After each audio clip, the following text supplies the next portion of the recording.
هندوستانۍ لوبډله او لوبغاړي د اوږدې او ویاړلې مخینې په لرلو سره ډیری وخت د کرکټ په نړۍ کې د سر ټکی وي.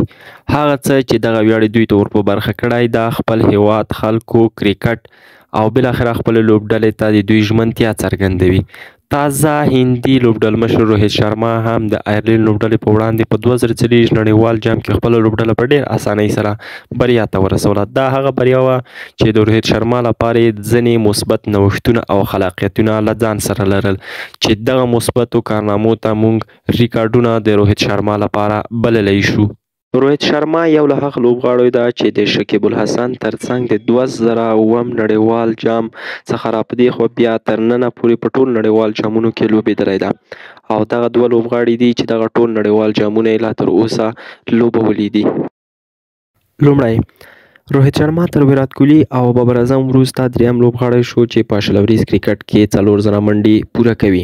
دوهم روهیت شرما هغه لوبغاړی دی چې د شلوریز نړیوال جامونو په لړ کې خپلې 1000 منډې تکمیلوي. بلاخوا شرما د نړیوال کرکټ په لړ کې په 13 لوبه کې خپل 600 شپږیزې تکمیلې کړې او دغه کارنامه لا تر اوسه هم د ده په نوم ثبت ده. خو هغه څه چې ډېر جالب دي هغه دا چې د دغه 4000 منډو په پوره کولو کې نوموړی تر ویرات کوهلي او بابر اعظم په لوړ سټرایک ریټ لوبېدلی ده چې د منډو د پوره کولو سرعت یې تر دغه دوه لوبغاړو زیات ده او هغه هندي لوبغاړی ده چې د شلوریزو لوبو په ټورنمنټونو یا لوبیزو دورو کې 100 شپږیزې تکمیلوي.